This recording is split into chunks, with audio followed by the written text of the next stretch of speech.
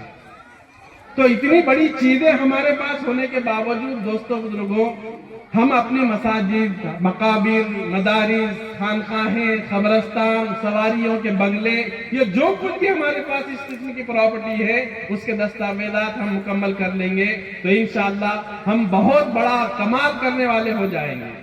اس لیے اقبال نے کہا تھا کہ حالات سے مت ڈریے، مسائل کو رونا مت روئیے، حالات چلتے رہتے ہیں اور ہم کو اپنا کام کرنا رہتا ہے۔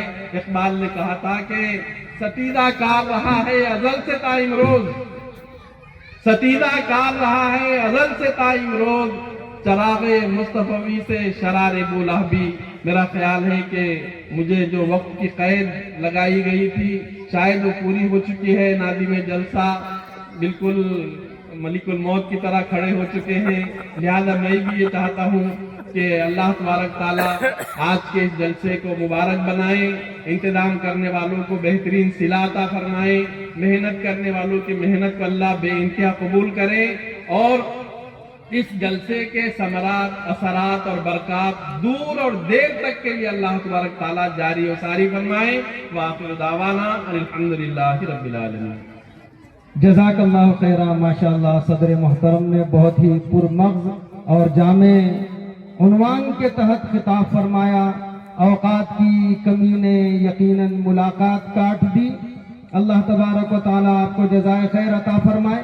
بزرگوں اور دوستو، یہ اجلاس یقیناً تاریخی اجلاس ہے، اس کا عنوان بہت ہی اہم ہے، ہمیں اور آپ کو عنوان کے تحت سننا ہے، لیکن ہمیں اللہ رسول اللہ کی طرف سے جو تعلیمات دی گئی ہے ہم اس تعلیمات پر عمل پیرا ہوتے ہوئے ہم چاہتے ہیں کہ ہمارے درمیان یہ جو علماء کرام بڑی دور اور دیر سے ہمارے درمیان تشریف فرما ہے، لمبی مسافتوں کو طے کر کے یہاں پر جلوہ افروز ہوئے ہیں، ہم 2 منٹ میں یا 5 منٹ میں بڑی مشکل سے استقبالیہ چاہتے ہیں، بڑی معذرت کے ساتھ۔ یقیناً آپ کی طبیعتیں گوارا نہیں کر رہی ہے، میں سمجھ رہا ہوں کہ آپ حضرت کو سننے کے لیے بے چین ہے، بے قرار ہے، بے کل ہے، لیکن تھوڑا سا انتظار کیجئے۔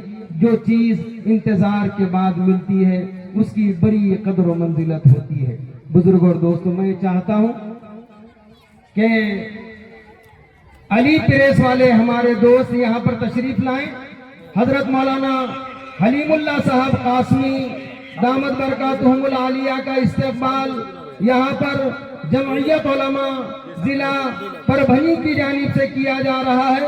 صدر محترم مفتی مرزا کلیم بیگ صاحب ندوی، ہمارے دوست الحاج عبدالرشید صاحب سویرا، تمام دوستوں سے گزارش و درخواست ہے کہ حضرت مولانا کا استقبال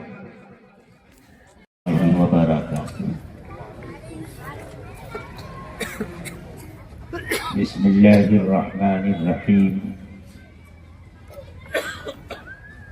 الحمد للہ رب العالمین والصلاة والسلام على سید المرسلین وعلى آلہ وصحبہ اجمعین اما بعد فقد قال النبی صلی اللہ علیہ وسلم لا يزال من أمتي أمة قائمة بأمر الله لا يضرهم من خذلهم ولا من خالفهم حتى يأتي أمر الله وهم على ذلك أو كما قال عليه الصلاة والسلام۔ آج کے اس اجلاس کے صدر محترم، اسٹیج پر رونق افروز علماء کرام، سامنے بیٹھے ہوئے بزرگوں، دوستوں اور نوجوانوں، اسٹیج پر پیچھے جو بینر لگا ہوا ہے اس پر آج کے اس جلسے کا عنوان جلی حروف میں اور موٹے حروف میں لکھا ہوا ہے، تحفظ آئین ہند۔ جو لوگ ملک کی تاریخ اور خاص طور سے جنگ آزادی کی تاریخ سے واقف ہیں، وہ جانتے ہیں کہ ہمارے ملک کا آئین یا کہہ لیجئے دستور یا کہہ لیجئے سنویدھان، یہ 150 سال کی جنگ آزادی کے بعد اور لاکھوں شہادتیں دینے کے بعد ہمیں ملا ہے، اور اس دستور کو بنانے والوں کے ذہن میں ایک بات پوری طرح واضح تھی کہ ہمارے ملک کو متحد رکھنے، ایک رکھنے اور کسی طرح کے انتشار سے ملک کو بچانے کا واحد ذریعہ یہ ہے کہ ایک سیکولر دستور بنایا جائے اور اس میں ملک میں بسنے والی تمام اقلیتوں کو، اکثریت کو، وہ لسانی اقلیتیں ہوں یا مذہبی اقلیتیں ہوں، سب کو برابر کا حق دیا جائے اور ہر شہری کو اپنے مذہب پر عمل کرنے کی مکمل آزادی دی جائے۔ اسی بات کو سامنے رکھ کر کے یہ دستور ہند بنایا گیا اور 1950 میں یہ ملک میں نافذ کیا گیا۔ آج وہ کیا حالات پیش آ گئے کہ صرف 75 سال ہی گزرے کہ اس آئین کے لیے خطرات پیدا ہو گئے اور اس آئین کے لیے جمعیت علماء نے پہلے جد و جہد کی تھی، اسی آئین کے تحفظ کے لیے جمعیت علماء پھر میدان میں آنے پر مجبور ہوئی۔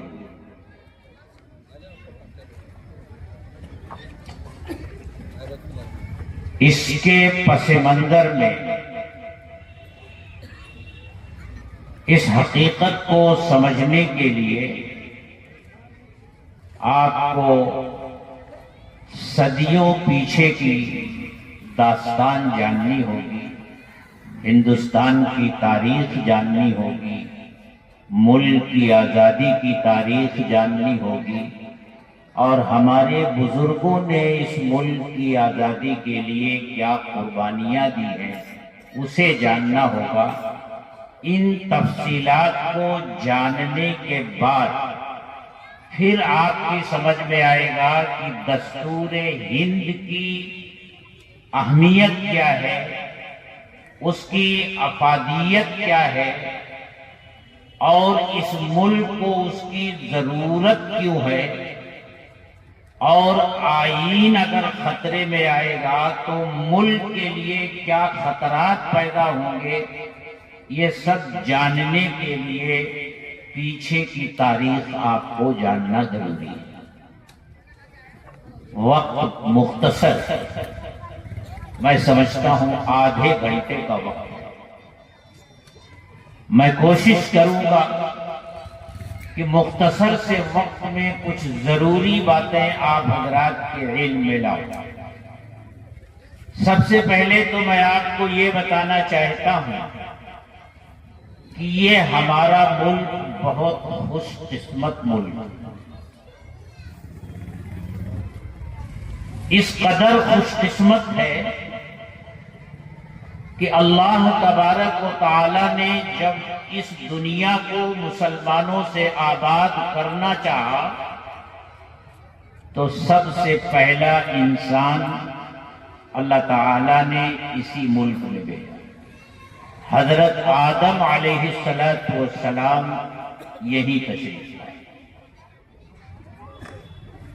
اور مذہبی اعتبار سے، دینی اعتبار سے ہمارے ملک کو وہ اہمیت حاصل ہے جو دنیا کے کسی ملک کو حاصل ہے۔ حضرت آدم علیہ السلام پہلے انسان ہونے کے ساتھ ساتھ اللہ کے پہلے نبی بھی تھے۔ ہم فخر کے ساتھ یہ کہہ سکتے ہیں کہ پہلا انسان بھی ہماری سرزمین پر آیا ہے اور اللہ کا پہلا نبی بھی اسی سرزمین پر آیا ہے۔ اور جب اللہ کا پہلا نبی اسی سرزمین پر آیا ہے تو نبیوں کے پاس وحی آتی ہے، اور وحی لے کر آنے والا فرشتہ جبریل ہے۔ تو ہم یہ بھی کہہ سکتے ہیں کہ اس زمین پر نازل ہونے والی سب سے پہلی وحی یہی نازل ہے، اور جبریل امین وحی لے کر سب سے پہلے اسی سرزمین پر آئے ہیں۔ اور میں یہ ہوائی کی بات نہیں کرتا، جمعیت علماء کبھی ہوائی کی بات نہیں کرتی۔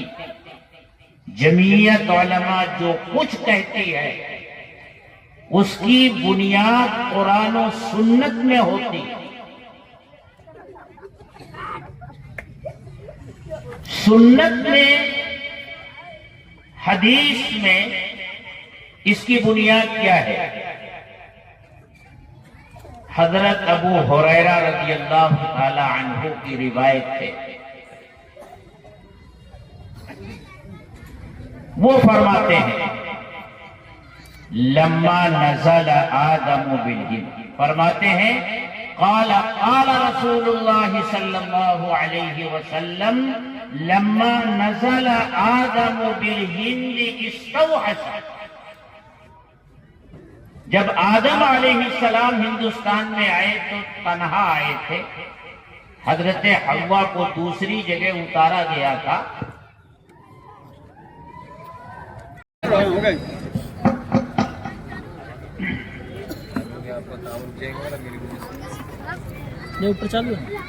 درود شریف پڑھ لیجیے، اللہم صلی علی سیدنا مولانا محمد یا رسول اللہ صلی اللہ علیہ وسلم۔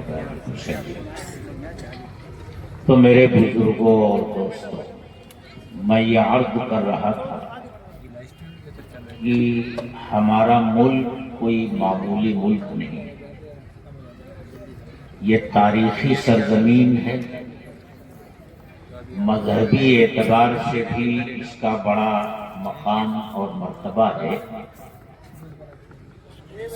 سب سے پہلا انسان بھی یہی آیا ہے اور پہلا نبی بھی یہی آیا ہے اور پہلی وحی بھی یہی آئی ہے، اور اسی سرزمین کی فضاؤں میں سب سے پہلے اللہ کی الوہیت اور حضرت محمد الرسول اللہ صلی اللہ علیہ وسلم کی رسالت کا نعرہ بلند ہوا. میں نے کنز العمال کی ایک روایت پڑھی. حضرت ابو ہریرہ رضی اللہ تعالی عنہ فرماتے ہیں لما نزل آدم بالہند استوحش. جب آدم علیہ السلام ہندوستان میں آئے تو تنہائی کی وجہ سے انہیں وحشت ہونے لگی. ان کی انسیت کے لیے حضرت جبریل علیہ السلام کو اللہ نے بھیجا. فنزل جبریل علیہ السلام ونادى مرتين اللہ اکبر ومرتين اشهد ان لا الہ الا اللہ ومرتين اشهد ان محمد رسول اللہ. 2 مرتبہ اعلان فرمایا اللہ اکبر اللہ، اور 2 مرتبہ اعلان کیا اشہد ان لا الہ الا اللہ، اور 2 مرتبہ اعلان کیا اشہد ان محمد رسول اللہ. اس حدیث کی بنیاد پر ہم یہ کہہ سکتے ہیں کہ اللہ کی کبریائی، اس کی الوہیت اور حضرت محمد رسول اللہ صلی اللہ علیہ وسلم کی رسالت کا نعرہ سب سے پہلے ہمارے ہی ملک کی فضاؤں میں گونجا. دنیا کے ہر ملک سے پہلے ہمارے ہی ملک کی فضاؤں میں اللہ کی کبریائی، اس کی الوہیت اور حضرت محمد الرسول اللہ صلی اللہ علیہ وسلم کی رسالت کا نعرہ گونجا ہے. اور یہ تینوں چیزیں اذان کا حصہ ہیں. اذان میں کیا ہے؟ اصل دعوت نماز کی ہے، لیکن اس کے آگے پیچھے اللہ کی کبریائی، اس کی الوہیت اور حضرت محمد الرسول اللہ صلی اللہ علیہ وسلم کی رسالت کا اعلان ہے. تو ہم یہ کہہ سکتے ہیں جس اللہ نے ہندوستان کو انسانیت کے لیے منتخب کیا، انشاءاللہ اس ملک سے انسانیت قیامت تک ختم نہیں ہوگی.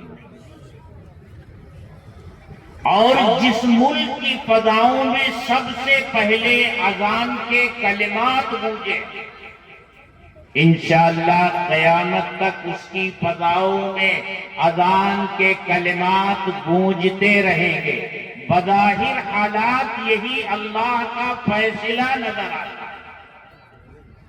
اور بظاہر حالات میں اس لیے کہتا ہوں کہ دنیا کے بہت سے ملک ہیں جہاں اسلام پہنچا، صدیوں رہا، لیکن پھر اسلام کے دشمنوں نے سازشیں کر کے وہاں کے مسلمانوں کو ختم کیا، وہاں سے اسلام کو نکال دیا. لیکن ہمارے ملک سے اسلام کو نکالنے کی اب تک انتھک کوششیں ہو چکی ہیں، لیکن اللہ نے کسی کوشش کو کامیاب نہیں ہونے دیا. ہندوستان کے مقابلے میں آپ اندلس کو لے لیجیے، 800 سال مسلمانوں نے وہاں حکومت کی. ہندوستان میں بھی مسلمانوں کی حکومت 800 سال رہی، اور بڑی مطابقت ہے دونوں ملکوں کی تاریخ میں. پہلی صدی ہجری کے آخر میں اسلام طارق بن زیاد کے ذریعے اندلس میں داخل ہوا، اور پہلی صدی ہجری کے آخر میں خشکی کے راستے سے، پانی کے راستے سے تو اسلام ہندوستان میں حضرت محمد صلی اللہ علیہ وسلم کی حیات طیبہ میں ہی آ چکا تھا۔ ابھی چند سال پہلے کیرلا میں ایک بڑا بھیانک طوفان آیا، سیلاب آیا، بستیاں کی بستیاں صفحے ہستی سے مٹ گئی تھی۔ جمعیت علماء نے وہاں بازآباد کاری کا کام کیا، کئی بستیاں بسائیں۔ ہم لوگوں کا دورہ ہوا پورے کیرلا کا۔ کیرلا جانے کے بعد وہاں لوگوں نے بتایا کہ یہاں ایک مسجد ہے جو ہندوستان کی سب سے پہلی مسجد ہے۔ اس کو دیکھنے کا شوق ہوا، میں اپنے ساتھیوں کے ساتھ وہاں پہنچا۔ چھوٹی سی خوبصورت مسجد جو لکڑے کی بنی ہوئی ہے، اس کے ستون بھی لکڑے کے اور اس کے شہتیر بھی لکڑے کے، پوری مسجد لکڑے کی بنی ہوئی ہے۔ گھوم پھر کر اس کو دیکھا تو ایک جگہ ایک کتبہ لگا ہوا تھا، اس پر اس مسجد کا سن تعمیر لکھا ہوا تھا۔ لکھا ہوا تھا کہ یہ مسجد تعمیر ہوئی ہے 629 عیسوی، 629 عیسوی۔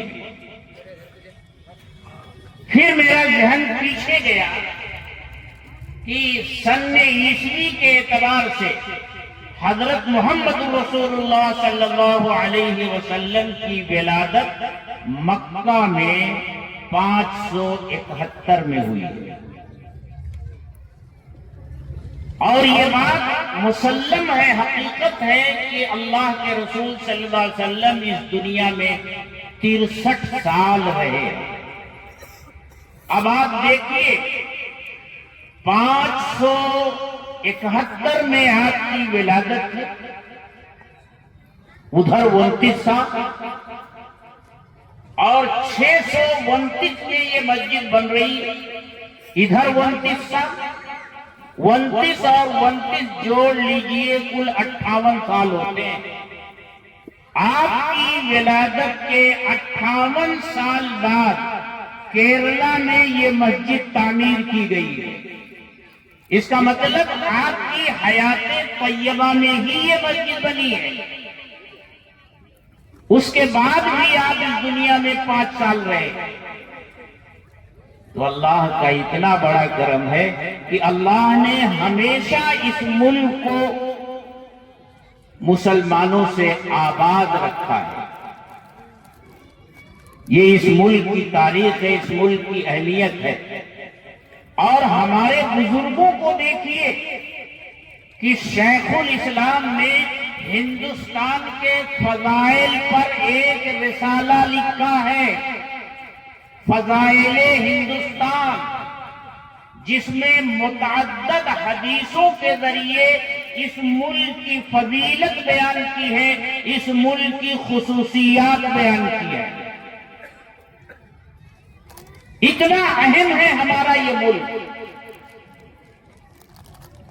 ایک طرف اس ملک کی اہمیت ہے، اور دوسری طرف دیکھیے ہمیشہ ڈاکو اور لٹیرے اس ملک کا رخ کرتے رہے، کیونکہ ہمارا ملک ہر طرح کی دولت سے مالا مال تھا۔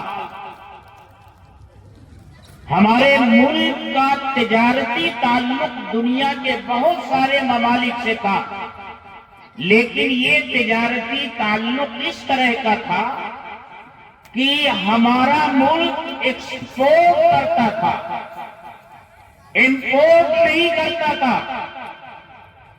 دنیا کے دوسرے ممالک کے تاجر یہاں آتے تھے، یہاں سے سامان خریدتے تھے اور لے جا کر کے اپنے ملکوں میں بیچتے تھے۔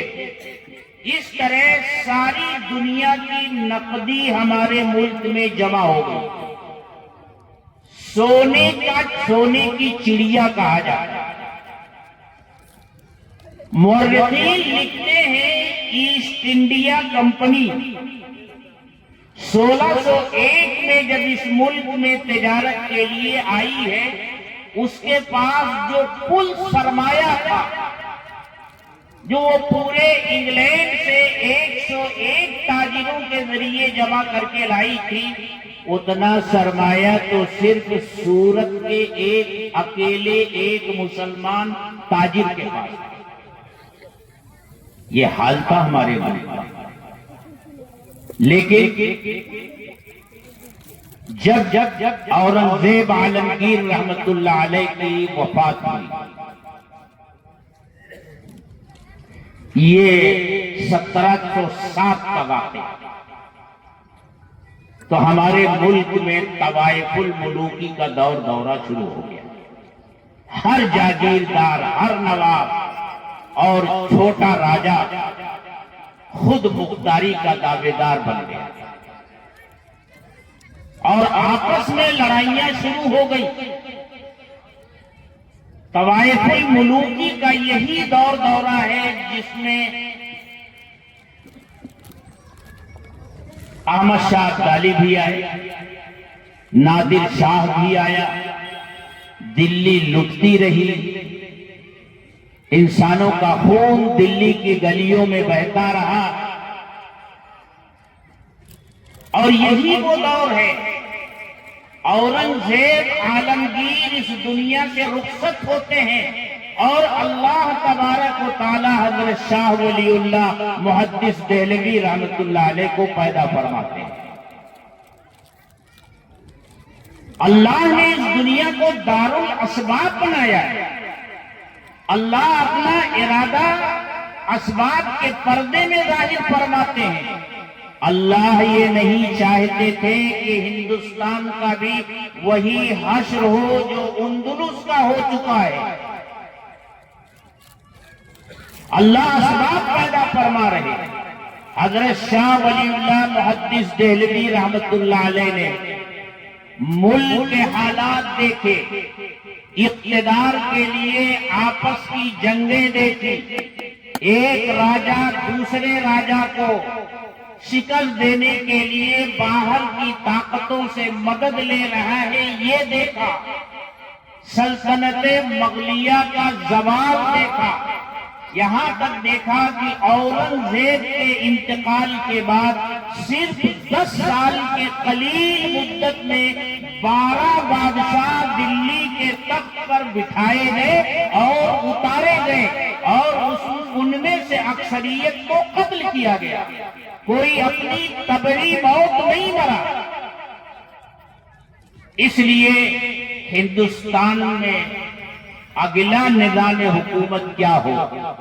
حضرت شاہ ولی اللہ محدث دہلوی رحمت اللہ علیہ نے خاموشی کے ساتھ ہندوستان کے نظام حکومت کا نقشہ تیار کیا۔ علماء یہاں بیٹھے ہیں، وہ جانتے ہیں کہ حضرت شاہ ولی اللہ رحمت اللہ علیہ نے حجت اللہ البالغہ لکھی، تفہیمات الہیہ لکھی، اور حجت اللہ البالغہ میں اسلامی نظام حکومت کے تمام ابواب کی ایسی تشریح اور تفسیر کی کہ اس کی نظیر دنیا کے کتب خانے میں آج کوئی کتاب موجود نہیں ہے۔ حضرت شاہ صاحب کا بڑی کم عمری میں انتقال ہوا، 60-62 سال کی عمر میں ان کا انتقال ہوا۔ ان کے نوجوان صاحبزادے 16-17 سال کی عمر کے صاحبزادے حضرت شاہ عبدالعزیز محدث دہلوی رحمت اللہ علیہ ان کے جانشین ہوئے، اور یہ اس سے پہلے اورنگزیب کے انتقال سے 1 صدی پہلے ایسٹ انڈیا کمپنی اس ملک میں آ چکی تھی۔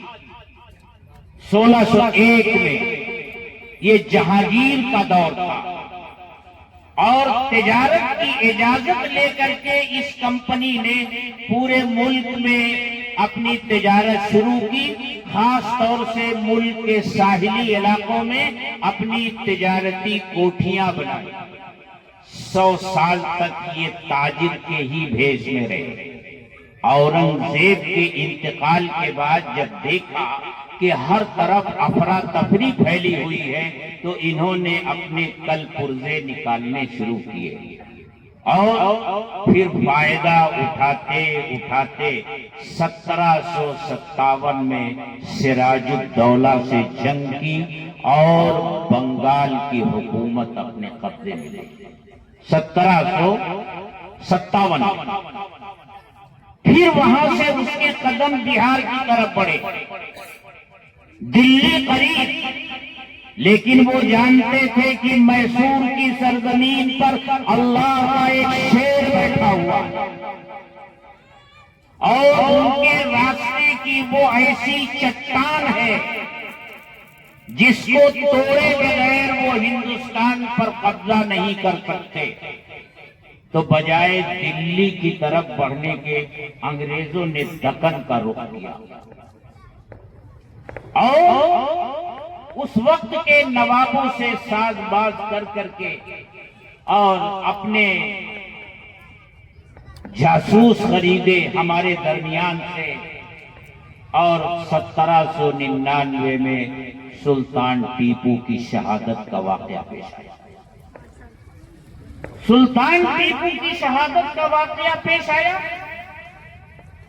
تو ان کے جسد خاکی پر کھڑے ہو کر کے انگریز نے یہ کہا کہ اب آج سے ہندوستان ہمارا ہے، اور دنیا نے دیکھا کہ صرف 4 سال کے تھوڑے سے عرصے میں انگریز دلی پہنچ گیا، اور 1803 میں دلی کے لال قلعے پر اپنا پرچم لہرا دیا اور یہ اعلان کر دیا مخلوق تو خدا کی ہے، خدا کی رہے گی، اور برائے نام یہ ملک بادشاہ کا کہلائے گا، لیکن آج سے حکم اور قانون کمپنی بہادر کا چلے گا۔